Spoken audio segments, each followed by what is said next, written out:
We seem to be living in the same age as what we're experiencing here, when all men are paid for existing, and no man must pay for his sins. There are aspects of our lives that we want to take for granted, things that we know are true, but we deny them. We find them boring. We found them old and dusty. I had a conversation with a good friend of mine, and to bore you the details, he's eventually got to the point where he mentioned the minimum income and the idea of a minimum income, and that it would be a good idea.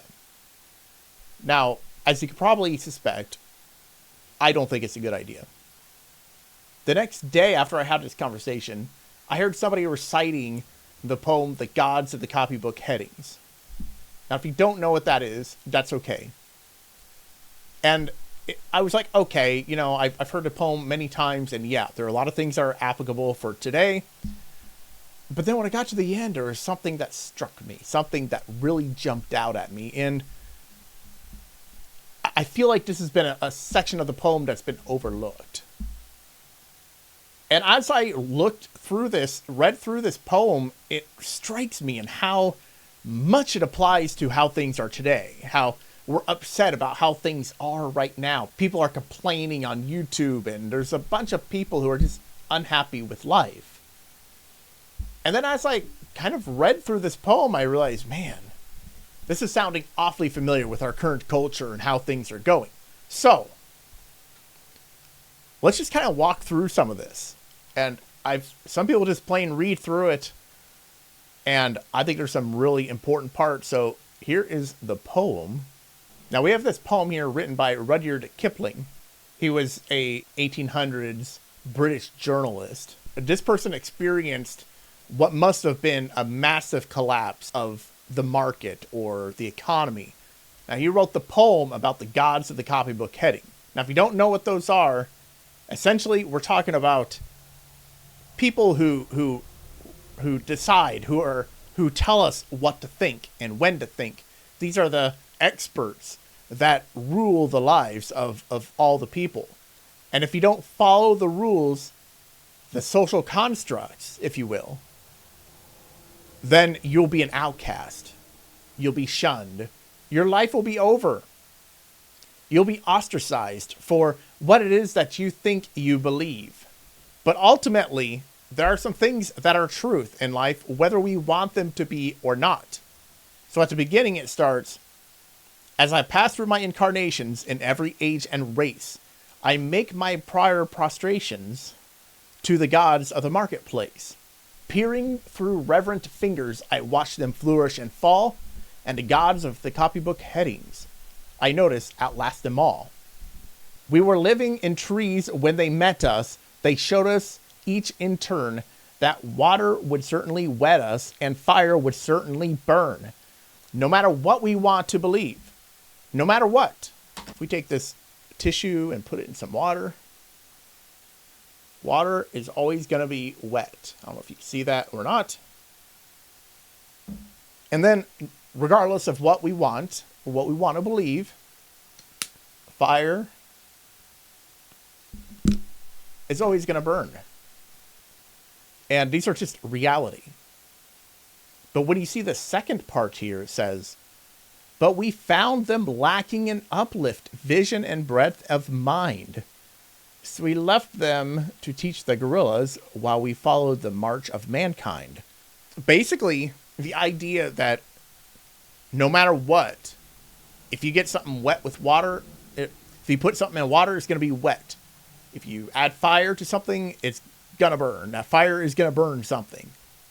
And people get bored with that. They don't want that to be true. And there are questions that are really obvious.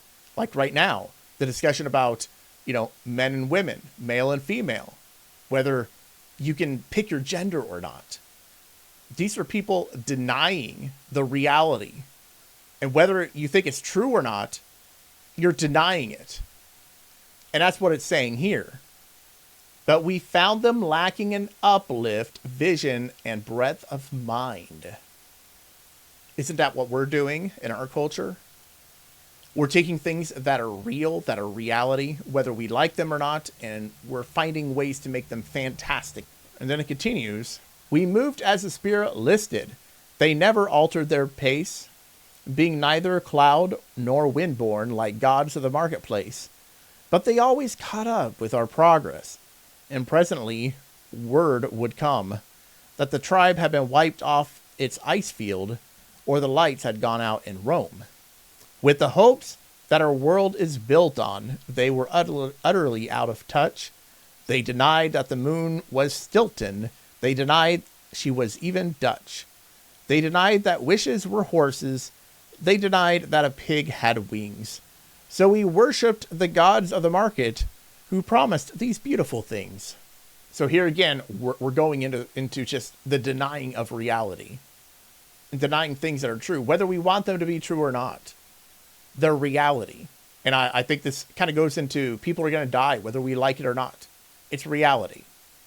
And I think we could even get into some controversial areas, like saying the globe, the earth is round. It is a globe. It is not flat. I personally don't find that controversial, but people want to deny these things. They don't want them to be real. But the market, the people who are in charge of our countries, in charge of the economy, want us to believe things that are simply just not true. All right, so let's keep moving. When the Cambrian measures were forming, they promised perpetual peace. They swore if we gave them our weapons, that the wars of the tribes would cease. But when we disarmed, they sold us and delivered us, bound to our foe. And the gods of the Copybook Headings said, stick to the devil, you know. On the first Fenian sandstones, we were promised the fuller life, which started by loving our neighbor and ended by loving his wife. Till our women had no more children, and the men lost reason and faith. And the gods of the Copybook Headings said, the wages of sin is death. This line is very striking, where it says, till our women had no more children. Just in that, you think about that globally, the birth rates, how much they have gone down. Then it says, and the men lost reason and faith. How many men have basically given up? They have nothing to live for anymore. And so this really kind of strikes as we're kind of at this point that they're talking about. In the Carboniferous epoch, we were promised abundance for all by robbing selected Peter to pay for collective Paul. But though we had plenty of money, there was nothing our money could buy. And the gods of the Copybook Heading said, if you don't work, you die. We're talking about taking money from the rich and giving it to the poor. We're certainly at that point right now. We can argue about whether that's a good thing or not, but based off of this, it doesn't really show that as in a very good light. And then it says, but though we had plenty of money, there was nothing our money could buy. Well, that sounds like hyperinflation now, doesn't it? When you're in a situation to where inflation has gone up so much, but there's nothing left that you could buy. So as we move down, it says, then the gods of the market tumbled, and their smooth-tongued wizards withdrew. And the hearts of the meanest were humbled and began to believe it was true, that all is not gold that glitters, and two make four. And the gods of the Copybook Heading limped up to explain it once more. And so this is really interesting. So from this, it says the market tumbled, so I assume we're talking about an economy, a stock market in a way. People who are in charge, people who are the experts, that suddenly things kind of fall apart. The house of cards crumbles. And then the smooth-tongued wizards withdrew. So suddenly there wasn't anything to talk up because it all fell apart. And then we find this really important part here, that all not gold that glitters, and two make four. It's really interesting, isn't it, that we're in a time where we're literally expecting and have people trying to say things like 2 and 2 don't make 4. They don't make 4.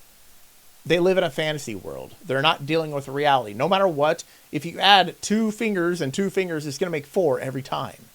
It's reality. And we live in a time period right now where people are denying reality. And then we get here. As it will be in the future, as it was at the birth of man, There are only 4 things certain since social progress began: that the dog returns to his vomit, and the sow returns to her mire, and the burnt fool's bandage finger goes wobbling back to the fire. Now, isn't this interesting that it's talking about social progress? I'm sure that if you were to talk to people right now, they would say, well, social progress, that's right now. That's what we have now. We are living in the age of social progress. And social progress is progressing us in the future. But wait, didn't I see something up here? 1920. So, published London, 1919. So if this was written 100 years ago, that means somebody would have had to experience the social progress and the collapse of social progress to write this. I mean, why else would you do that? So they wrote it in 1920, which means prior to 1920 is when social progress fell apart, and people returned, roughly around that time, when people returned to reality.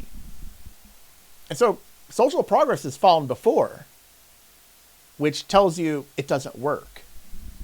Whatever it is that they think is true, it doesn't work, because ultimately things are real. Fire burns, right? Water will wet. These things are real, and these things are basic truth that you can't undo. And so what's happening right now? We seem to be living in the same age as what we're experiencing here. And most people who have talked about this that I've run into seem to skip this last part. And I'm going to read it to you because it's important for this conversation.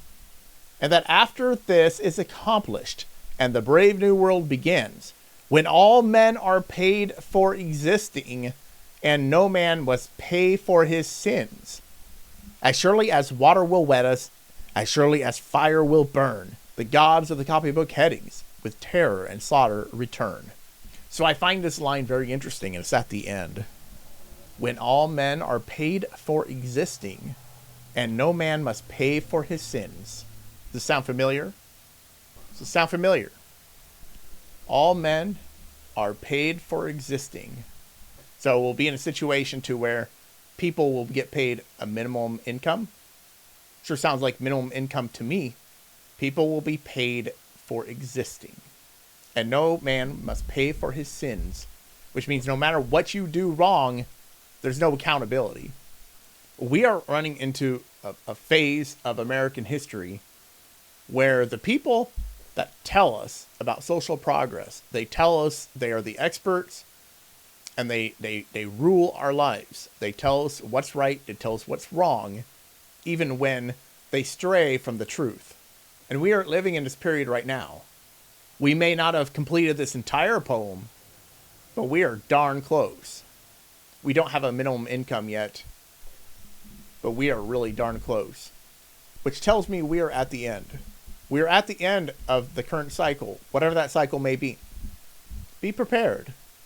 Be prepared, because when this happens, none of these experts are going to be around to help you. None of these experts are going to feed you, going to feed your family, going to feed your community. They're not going to be around. If the collapse happens, they won't be here. And as the last line says, the gods of the copybook heading with terror and slaughter return. This poem written by Rudyard Kipling. It'd be interesting to have a conversation with him about this poem and the meaning. And what's written here should explain it all. But the gods of the copybook heading with terror and slaughter return. So when reality returns, things have fallen apart. When the experts come and they tell you what's real and what isn't, even if it's false, that the people who run the markets, the people who are the experts, they will always come back. And they will always push for social progress. It'll be under a lot of different names. It'll be under whatever it could be. But it'll always be under the guise of social progress, that they're progressing towards something. When in reality, it results in collapse, in destruction, in unhappy times, tears, death. That no matter what we think, what we want to happen, when the experts are gone, we will all be able to return to reality for a short time until the experts return.